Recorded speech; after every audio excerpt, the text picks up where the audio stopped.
Hi, this is Sandra Phillips, owner of SKP Design. Today we're in South Haven, Michigan at the Lakeshore, looking at a restaurant project that we're in the middle of designing. We are renovating what used to be the Bricks restaurant into a new restaurant called The Garage that will be opening this spring. There will be a large outdoor bar, large outdoor patio, and the inside is also being renovated as well.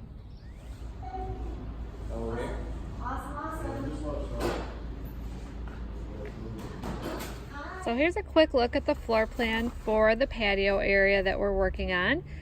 Also, the interior is going to have some neat features with corrugated metals, and then also a very unique ceiling with lots of distressed looking metals.